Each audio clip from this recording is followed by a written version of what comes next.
hirya no hino ku isi usanga abantu iyo bashaka kumenyekana bashyiraho icyo nakwita inzitizi ku bandi, bakabashakaho ubutungane, ndetse bakagera naho babagerekaho ibyaha by'indengakamere kugira ngo abo bagaragaje ibyaha barushaho kumenyekana birenze, kandi bakabikora mu izina ry'ubukristo.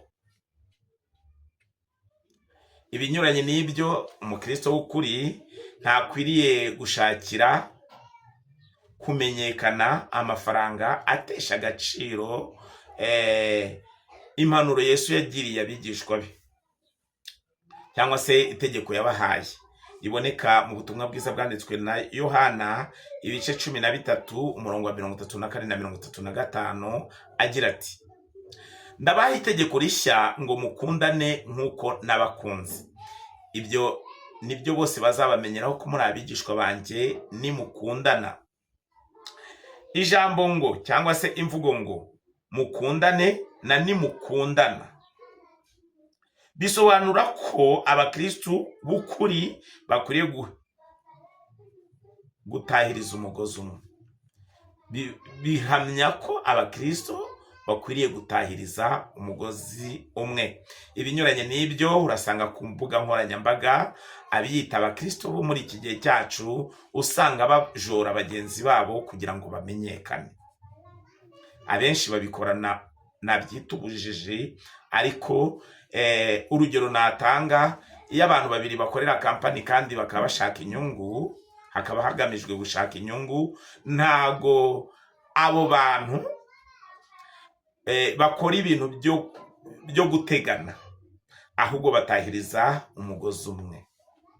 Urundi rugero rutoya kugira ngo byumvikane, umubiri, kimwe mu gice kigize umubiri, iyo kibabaye, dufate nk'ino, n'ubwonko bwose burahangayika cyangwa se burababara, n'ijisho rirababara, ibyiyumviro bikomotse kuri ryano risitaye. Byumvikana ko umukristo wa nyawe yakagombye kubabazwa nuko mugenzi we cyangwa se urugingo rwe ari rwo mugenzi we rwahungabanye, agashaka kugaruza uwo muntu umwuka w'ubugwaneza. Muri Petero wa mbere igice cyaho cya 2 umurongo wa 17 dusoma ngo: mwubahe abantu bose, mwubahe abantu bose, mukunde bene data, mwubahe Imana, mwubahe umwami. Byumvikana ko abakristo bakwiriye kugira ubwubahane. Ibinyuranye n'ibyo, aho kugira ngo bubahane muri iki gihe cyacu, usanga ingirwa abakristo bashishikajwe no kwishakira ibyubahiro no gushaka kumenyekana, bakorera iyi si aho gukorera ubwami bwo mu ijuru. Ese Bibiliya ni ikivuga ku bijyaniranye n'uko umukristo yakagombye kubana n'undi mu rukundo? Mu gitabo cy'Abefeso igice cya 4 umurongo wa 25 dusoma ngo: nuko mwiyambura ibinyoma, umuntu wese avugana ukuri na mugenzi we, kuko turi ingingo za bagenzi bacu. Iri somo ndarihuza na kwa gusitara kwino. Ino niba rihungabanye, n'ibice byose by'umubiri birahungabana. Ni ukuvuga ngo aho kugira ngo nishimire imibabaro ya bagenzi banjye, nakabaye nishimira kubona hari byiza bageraho. Haleluya. Nanone Bibiliya igaragaza uburyo abakristo bagomba kuba ikintu kimwe, gutahiriza umugozi umwe. Turabisanga mu gitabo cy'Abefeso igice cya 4 umurongo wa 32 dusoma ngo: mugirirane neza, mugirirane imbabazi, mubabarirane ibyaha nk'uko Imana yababariye muri Kristo. Igihe mugenzi wanjye yankoshereje, ntago ari ibintu bidasanzwe, ahubwo twibuke ko twese tudatunganye. Nta mpamvu rero yo gushaka aho mugenzi wanjye ubutungane kuko Bibiliya itubwira ko twese ducumura. Imana yigize kubibwira Abisirayeli agaragariza ko dufite cyangwa se imimerere yo gucumura. Ntabwo dutunganye, ntitwe twagera kuri nivo cyangwa se ku rwego rw'abantu batunganye ku buryo dushakira kuri bagenzi bacu ubutungane. Ngemezwa n'iki? Mu Bami ba mbere igice cyaho cy'8 umurongo waho wa 46 dusoma ngo, niba gucumuraho kuko ari nta muntu udacumura, ukabarakararira, ukabahana mu babisha babo, bakabajyana ari imbohe mu gihugu cyaba ari kure cyangwa hafi. Niba gucumuraho kuko nta muntu udacumura. Byumvikana ntabwo ndi gushyigikira ko abantu bagomba gucumura, ahubwo nuko wa muntu wacumuye yakagombye kugaruzwa umwuka w'ubugwaneza. Yesu yaravuze ngo sinazanywe n'abazima ahubwo nazanywe n'abanyabyaha.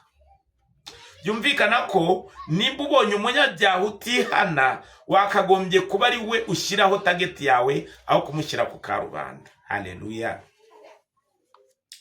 Nanone twibukiranye amagambo aboneka mu Baroma igice cyaho cya 5 umurongo wa 12, handitswe ngo, kuko bimeze bityo nk'uko ibyaha byazanywe mu isi n'umuntu umwe, urupfu rukazanwa n'ibyaha, niko urupfu rugera ku bantu bose kuko bose bakoze ibyaha. Abantu rero nta mpamvu yo gushakira habandi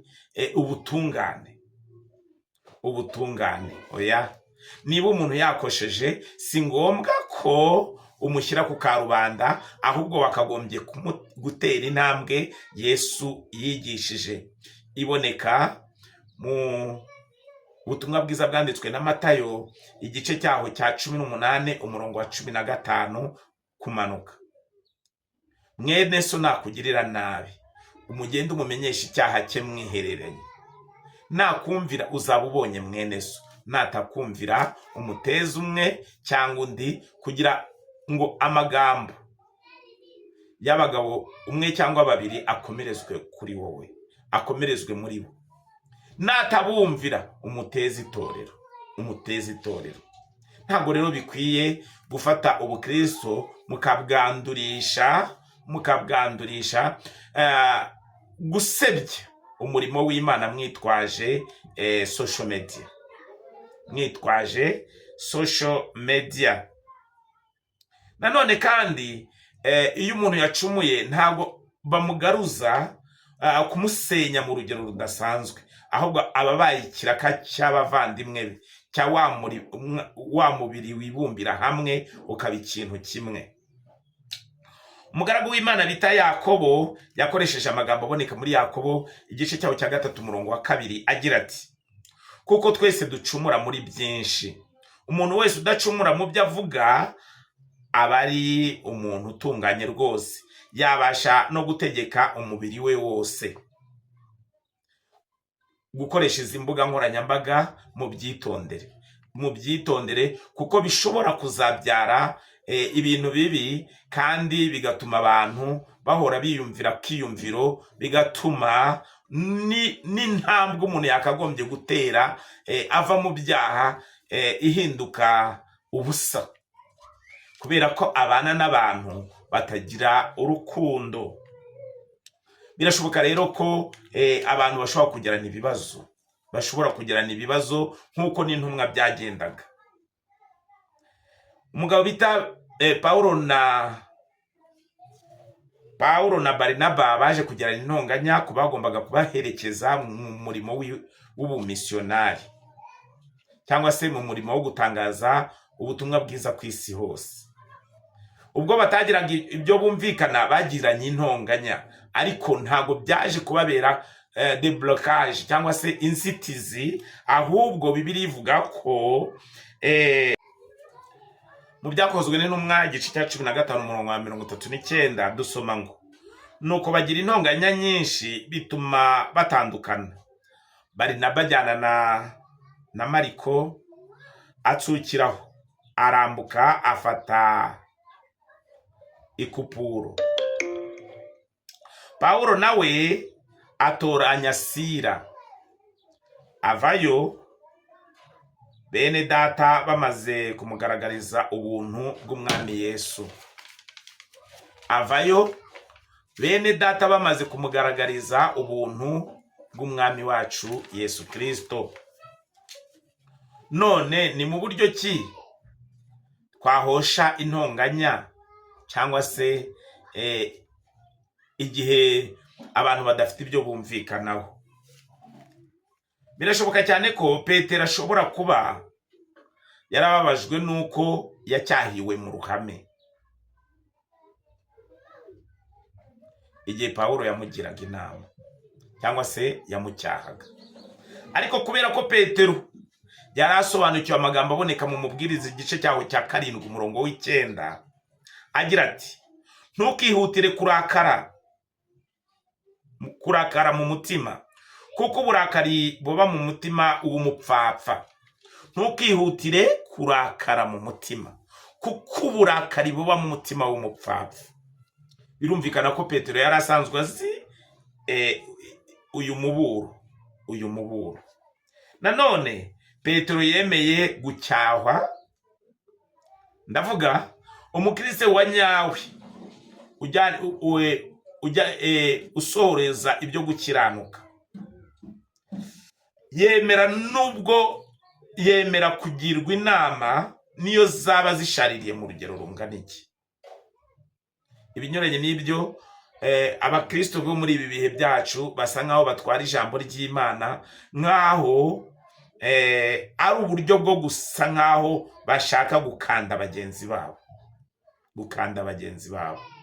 Twibuke turi ku kiganiro kivuga ngo mubane neza mu rukundo.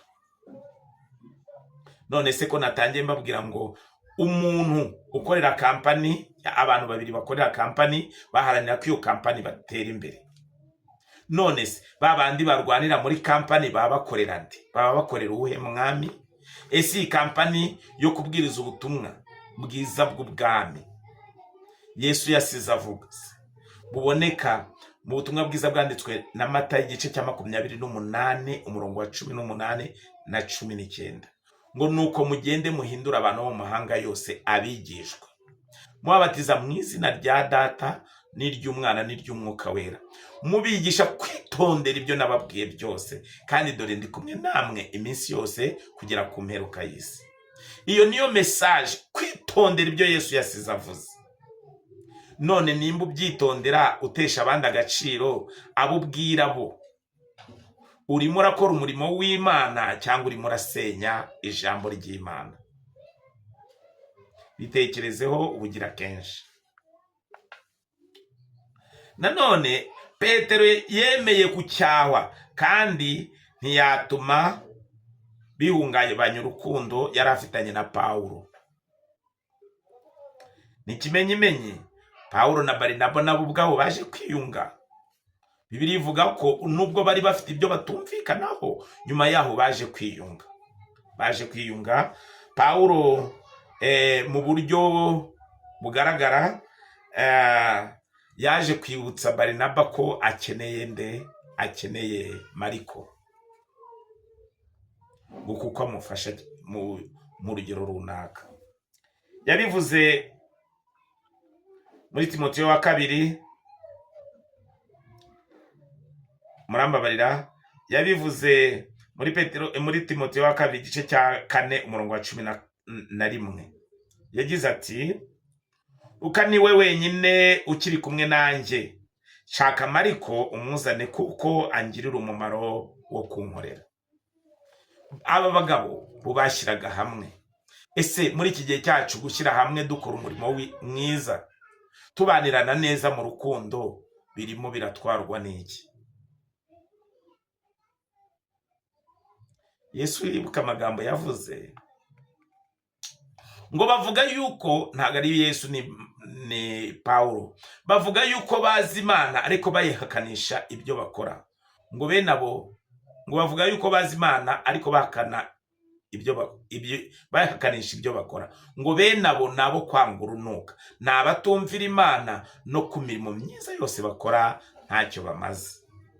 None se nimba tutagira ikirenge mu cya Kristo, niba tutumva impanuro ziboneka mu ijambo ry'Imana, dukorera abande?